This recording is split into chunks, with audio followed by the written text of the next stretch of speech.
sedang memikirkan opsi terbaik dari kondisi BBM di tanah air. Di satu sisi, pemerintah tidak ingin menaikkan harga BBM lantas akan mengganggu pemulihan ekonomi nasional. Tapi di satu sisinya lagi, subsidi BBM sudah menggerogoti APBN. Lantas kebijakan apa yang bisa diambil oleh pemerintah saat ini?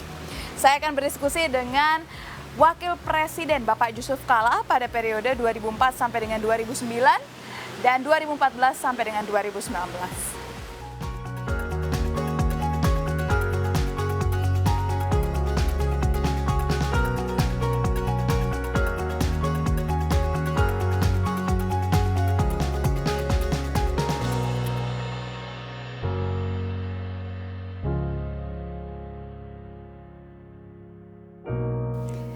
Baik, Pak Jusuf Kalla, sehat Pak Jusuf? Alhamdulillah. Alhamdulillah. Ya. Lagi sibuk apa Pak sekarang Pak? Iya, urus sosial, keagamaan, lihat keadaan anak-anak gitu dalam bidang bisnis.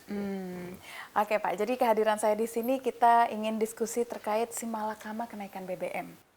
Kalau Bapak sendiri ini kan pernah turut andil ya Pak dalam beberapa pimpinan presiden dari Bu Mega, Pak SBY, Pak Jokowi. Nah, saya mau tahu Pak, apakah kondisi saat itu ketika menaikkan BBM sama dengan kondisi yang dihadapi saat ini Pak?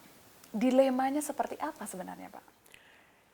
Ya, ini bukan hal yang baru dan sulit amat sebenarnya. Karena sejak Pak Harto, kemudian Gus Dur, Bu Mega, SBY, semuanya juga ada masalah kenaikan harga BBM, subsidi meningkat, kemudian solusinya hanya dua, yaitu naikkan BBM dan bagaimana upaya mengurangi konsumsi BBM. Nah, itu yang bisa jalankan. Nah, kalau Anda tanya bagaimana keadaan sekarang, memang keadaan sekarang kenaikan harga. Jadi BBM itu ada dua faktornya sehingga naik. Harga dunia naik, sekarang $100 per barrel. Kedua, kurs dolar dengan rupiah. Dan yang ketiga ialah naiknya konsumsi. Nah, ini tiga hal ini yang mempengaruhi besarnya subsidi di BBM. Kalau harga BBM dalam negeri kita tidak sesuaikan untuk mengurangi subsidi. Oke. Berarti kan sebenarnya kenaikan ataupun membludaknya anggaran negara ini karena BBM sebenarnya sudah masalah lama, sudah terjadi sejak lama. Lantas kenapa tidak dipatok harganya sejak dulu Pak, sehingga tidak ada perubahan-perubahan yang begitu signifikan setiap tahunnya Pak? Sebenarnya sudah ada solusi bagus pada awal Pak Jokowi dengan saya di tahun periode pertama Pak Jokowi dengan saya, yaitu ada perpres waktu kita menaikkan yang kedua kalinya pada tahun 2015, yaitu dipatok subsidinya yang dipatok Rp1.000 per liter. Jadi turun naik itu harga, jadi subsidinya dipatok, bukan harganya. Yang dipatok. Sebenarnya itu masih berlaku sebenarnya itu. Sehingga itu lebih meringankan dan itu sudah disetujui bersama-sama DPR sebenarnya. Jadi itu menurut saya itu jalan yang baik juga. Namun kenaikan BBM sekarang memang harga dunia memang sangat tinggi. Tapi juga pernah terjadi waktu zamannya SBY juga pada 100 juga. Dan waktu itu dolar sekitar 9.000. Jadi tidak sekarang, kalau sekarang dua kali memang harga naik, minyak dunia naik, kurs dolar naik. Jadi karena kita 60% kebutuhan BBM itu masih impor, malah 70% makanya masih diimpor. Jadi pengaruh dolar sangat tinggi. Oke, biasanya Pak kenaikan atau turunnya harga BBM berkaitan dengan politik Pak. Pada saat Pak Jokowi mengambil keputusan untuk menaikkan BBM di awal kepemimpinannya di Indonesia, beliau yakin bahwa itu memang adalah keputusan yang tidak populis, tapi beliau berani untuk mengambil dan sekarang sudah tidak ada beban. Begitu. Bagaimana Pak yang seharusnya dilakukan ya sebenarnya pemerintah? Agak terbalik memang. Seperti itu. Justru dari hampir semua presiden, ya. Sejak Ibu Mega, SBY dan Pak Jokowi. Ketiga-tiganya saya turut merumuskan, turut mengambil peran utama dalam penyesuaian atau pengurangan subsidi itu. Umumnya pemerintah itu menaikkan BBM itu di awal pemerintahan. Oh, baik. Karena awal pemerintahan itu kan memang tidak populis, tapi dapat kemudian di masih awal, jadi kemudian bisa orang lupa gitu kan, atau menyesuaikan dengan keadaan itu.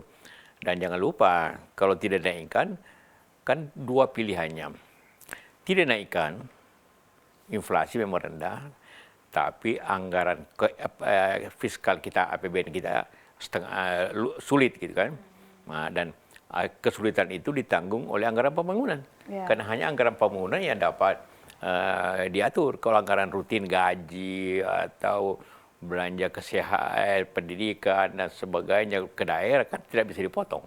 Banyak yang bisa terpotong anggaran pembangunan. Efeknya kan pembangunan negara bangsa ini yang berkurang. Nah, karena itu di akhir-akhir masa jabatan itu baik waktu zamannya Ibu Mega, SBY, dan sekarang ini agak sulit itu meyakinkannya. Tapi saya mudah-mudahan dalam waktu singkat ini, karena pemerintah hari ini sudah mengumumkan tentang jumlah bansos yang akan ditambah, itu berarti agenda untuk menaikkan mungkin akan segera direalisir. Ya, ini terkait dengan bansos tadi Pak, ini baru saja dirilis hari ini bahwa pemerintah akan memberikan bansos sebesar 24,17 triliun Pak. Sekarang ini mungkin menjadi pertanyaan juga bagi masyarakat. Tidak mampu untuk menambahkan subsidi karena anggaran sudah terlalu membludak, tetapi kita bersedia untuk memberikan bansos. Apakah ini sebenarnya tidak menambah beban APBN lagi Pak? Oh, justru tidak mengurangi beban APBN malah. Katakanlah ya, kalau saya tidak tahu berapa pemerintah mau naikkan ya. Kalau naikkan katakanlah 3.000 rupiah katakanlah. Itu artinya karena bisa menghemat 50 triliun atau berapa setahun itu ya. Kalau subsidi itu kan tambah BLT sebenarnya kita dulu nyamakan itu bantuan langsung tunai. Itu cuma 50%. Jadi 50% itu mengurangi beban APBN justru. Dan itu hanya katakanlah dulu kita hanya kasih BLT itu 6 bulan. Ada juga pernah setahun. Jadi tahun berikutnya sudah anggaran kembali normal dengan subsidi lebih rendah. Dengan subsidi lebih rendah. Saya juga mengamati Pak, waktu Bapak mendampingi Pak SBY, kenaikan BBM itu 2 hari sebelum bulan puasa. Dengan harapan tidak ada yang berdemo, betul ya Pak ya? Nah sekarang kenaikan berada di masa kita sedang percepatan pemulihan ekonomi Pak. Bagaimana Pak, apakah ini saat yang tepat untuk dilakukan, padahal kita sedang bekerja keras untuk memperbaiki kondisi ekonomi negara Pak? Kalau kembali ke zaman 2005 itu buat saya 2 kali kita naikkan. Naikkan pertama Maret waktu dengan SBY ya. Itu kita naikkan 30%. Pada Oktober kita naikkan lagi, harganya naik harga tertinggi dalam sejarah Indonesia, kenaikannya 128%. Dan seperti Anda bilang, kita naikkan itu 3 hari sebelum puasa. Itu hari Jumat. Hari Jumat, hari puasanya Selasa. Jadi Sabtu tidak ada demo, tentu kita bagikan bersamaan BLT sekaligus naik hari yang sama. Dibagikan bersamaan. Naik pompa bensin dibagikan BLT di 8 kota. Tapi itu memakan waktu 2 bulan untuk seluruh Indonesia terbagi BLT itu.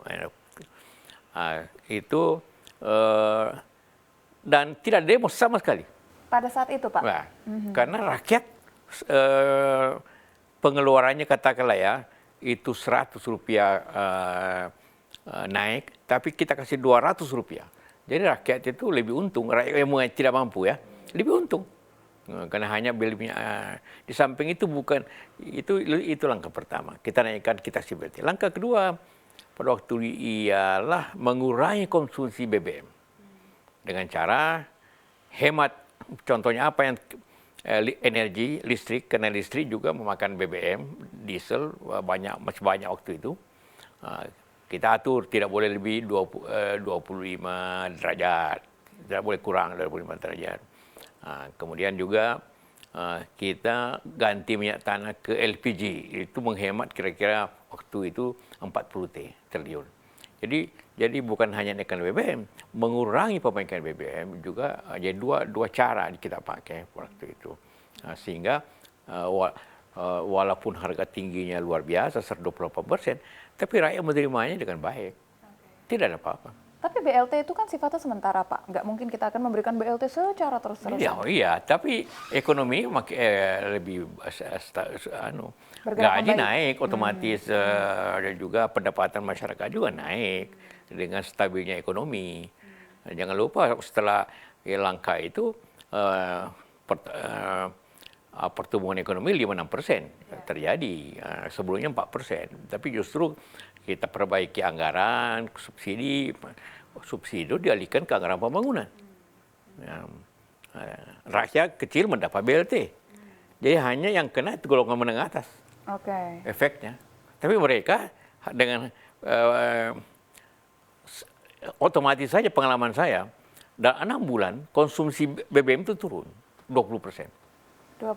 Mengurangi perjalanan. Jadi otomatis terjadi suatu stabilitas otomatis. Jadi switching begitu ya Pak? Iya. Kalau selama ini seperti dulu.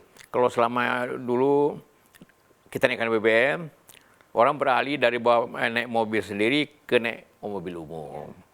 Nah, jadi seperti itu. Oke, kalau misalkan berbicara BLT, ada lagi nggak sih Pak kebijakan yang mungkin bisa diberikan kepada masyarakat?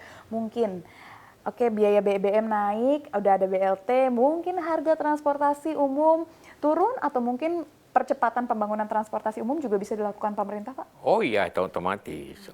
Tapi itu tidak bisa dalam waktu singkat, kan? Yang harus bersamaan, bukan waktu singkat. Paralel bersama hari yang sama. Naikkan BBM hari itu, kasih BLT hari itu. Jadi harus bersamaan. Kalau memang kelanjutannya sama dengan seperti tadi, setelah itu kita robah konsumsi minyak tanah ke LPG. Makan waktu 2 tahun. 2 tahun? Iya. Perbaikan transportasi, menambah bus atau apa, tentu makan waktu juga. Tapi itulah subsidi itu dialihkan ke situ. Yang selama ini, yang sekarang 520 mungkin 600 malah. Saya hitung-hitung setidak-tidaknya kalau tidak dinaikkan menurut Menteri Keuangan 700 lah. Yang mungkin dinaikkan, kalau dinaikkan tanggal 1 mudah-mudahan itu akan menghemat cukup banyak sehingga mungkin saja subsidi tahun ini 600 itu melampaui APBN. Iya.